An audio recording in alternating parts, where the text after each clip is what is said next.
I work nights for the Sheriff's Department in Bergen County. I've been on the force for 2 years. I haven't seen too much craziness, aside from late-night drug arrests, a few robbery calls, and a few assault calls. Northeastern Bergen County is pretty low crime after all, so those are usually the worst calls I deal with. There was this one night that I received a disturbance call to investigate a scream that came from a house nearby. Usually a call like this would mean a domestic dispute, or even just something as harmless as people drinking and being too loud. I arrived to the house though, and I had to confirm twice that it was the correct house, because none of the lights were on. There was a car in the driveway though, a blue Toyota Sienna minivan. Someone was home. I went over to knock on the door a few times. The neighbor must have seen my car because he came out and walked over, reporting that he was the one to call the police.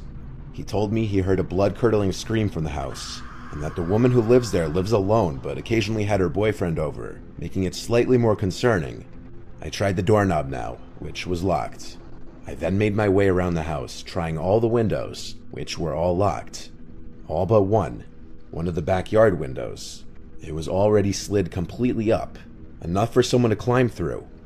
This was a red flag, considering every other window was closed. I requested backup to the scene, and once I got confirmation, I climbed into the house through the window. I started to flick every light on that I could find in the house, starting in the kitchen and working my way to the living room. And yes, it's advisable for police to turn on the lights when investigating buildings. What you see in TV shows and movies where they leave the lights off is only done for suspense. I called out for the woman, trying to assure her it's okay, police were here. Though at that time, I still didn't know what exactly the situation was, other than she was reported screaming. There was no response no matter how loud I yelled. The first floor was clear, so there was only the upstairs left to check. I wanted to wait for backup to arrive, because I was nervous what I'd find up there, but I'd also not forgive myself if I waited and wasted precious time that I could have used to save this woman from a possible medical emergency. Before going up the stairs, I unlocked the front door for when backup would arrive. I then walked up the carpeted stairs quietly, and as I got halfway up the stairs, I peered over the ledge onto the second floor. There were 4 doors up there. I flicked on the light switch in the hallway and called out one more time. I heard a creak-type sound come from behind one of the doors, so she had to be in there. I opened the door, and it was a bedroom. The light was off, but the light from the hall was plenty to see a woman laying in bed under the covers. I saw the back of her head. I walked over to her to make sure she was okay, but as I was close, I noticed dark stains that soaked the other side of the covers. The side of her I couldn't see from the door. I yanked the covers off the woman and realized it was blood, and she'd been stabbed multiple times, but she was still breathing. I grabbed my walkie and reported a stabbing, requesting immediate backup and an ambulance. The creak I heard moments before suddenly made no sense if this woman was in bed like this. And given she was unconscious, someone placed her in the bed most likely. I did a 360 in place, looking around the room. There was a closet. It was instinctively the first place I'd think to look. I had my gun drawn, and had my hand on the doorknob for 5 seconds, gathering the courage to yank the door open. When I finally did, there was no one inside. I turned around again to look at the bed, at the bleeding woman. Then I thought, the bed. I got on my knees to be level with the bottom of the bed.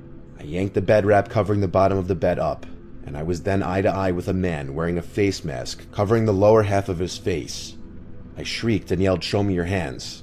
He slowly raised his hands above his head as much as he could. I got up and told him to get out from under the bed slowly and made sure he wasn't holding the knife. I had him stand in the corner with his hands up until my backup came. I wasn't about to try and handcuff him in there alone, when he could have any weapon on his person. I told backup to meet me upstairs, and when they entered the house, I called up to them. Only then did I place the man under arrest. An ambulance arrived not too long after, and the woman was rushed to the hospital, and she managed to survive being stabbed 6 times. The man who did it was in fact her boyfriend, which I didn't find too surprising, honestly. The man had found out that she cheated on him with his friend, and when he called her about it, she broke up with him over the phone, and this must have caused the man to snap. I'm just very thankful the woman survived. This story was told to me by my best friend's uncle, who works the night shift as a police officer in our city. A year or so ago, Mike, my best friend's uncle, was out on his nightly patrol with his partner Steve.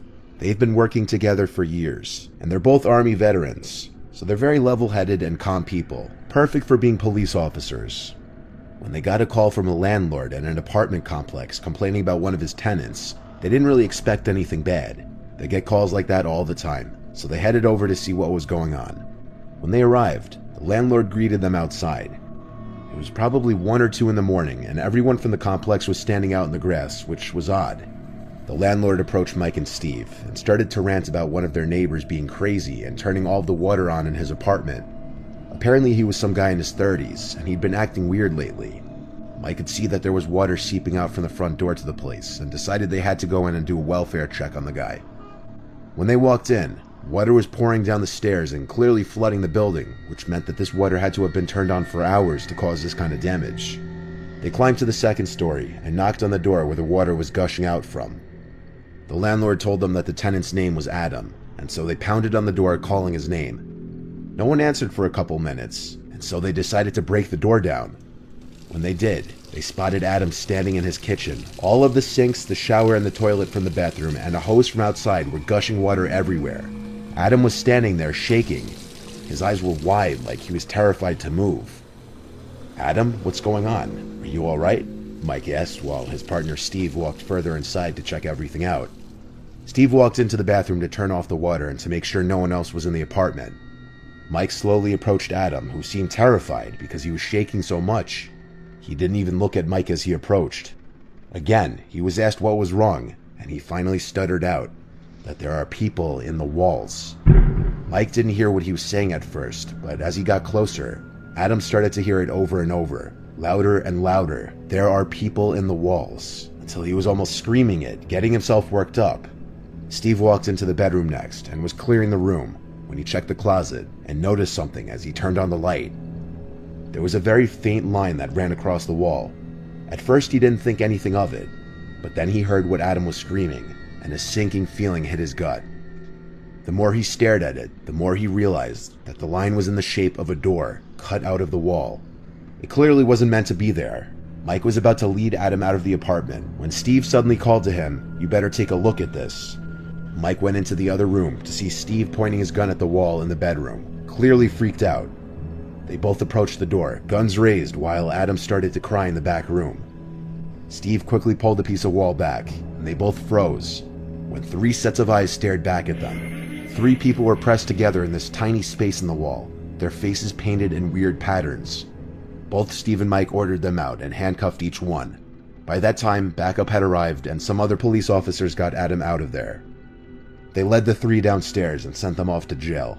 Mike and Steve were deeply disturbed by the whole exchange.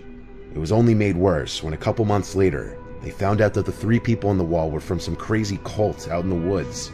They were trying to get Adam to join them. They preyed on him because they knew he had a past history of being mentally unstable. They were trying to scare him. He turned on all the water in an attempt to flush them out of his own home. To this day, Mike and Steve say that this was the most disturbing call they have ever been on. This one time when I was working a 12-hour overnight shift, I went out on a call for a suspicious person walking house to house, knocking on doors, and saying things to people through their doors or to their doorbell cameras.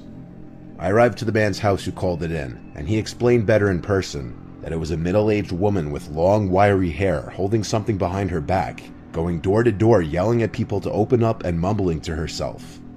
The man who called the police had a Ring doorbell camera, and so he showed me the footage that it caught. The woman came up to the door, looked at the camera for a few minutes, literally, then pressed the button. She started speaking into the mic of the doorbell, and the homeowner started talking back through his phone, starting by asking who she is and what she wants. She kept saying, "Open the door, she needs blood," and would smile and cackle each time she said it. When he threatened to call the police, she laughed and started basically punching the door and trying to remove the Ring doorbell camera from the wall. It wasn't possible to tell if the threat of calling the police is what eventually got her to leave. But when she did, the man saw that she went to the house next door. This was when he actually called 911. The footage was absolutely bone-chilling. It was like a scene from a scary movie, and it wasn't possible to tell what she was holding behind her back because of the creepy way she backed away from the door to the sidewalk, still facing the doorbell camera the entire time. There were 2 or 3 other units on this now, driving around the area trying to find the woman. It was basically a mini manhunt now, and the description being used was possibly armed and dangerous woman. I checked the nearby houses on foot really quickly, then got back in my car and started patrolling the area as well.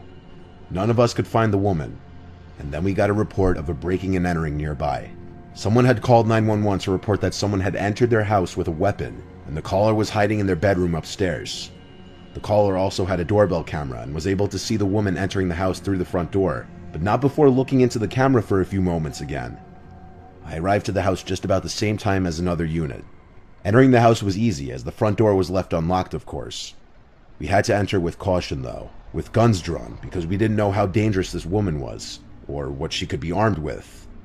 As we entered and the foyer was clear, another officer and I shouted that the police were here, and we ordered the intruder to come out with her hands up.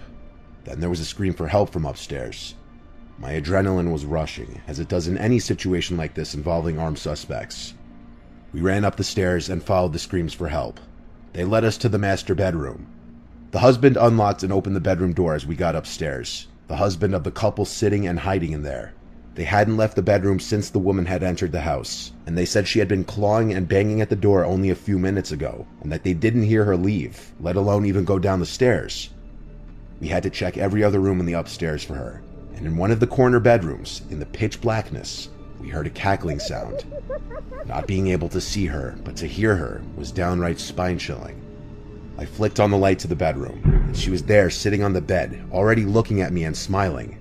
She had a huge knife in her hand, and there was blood soaking the bed sheets that she was sitting on.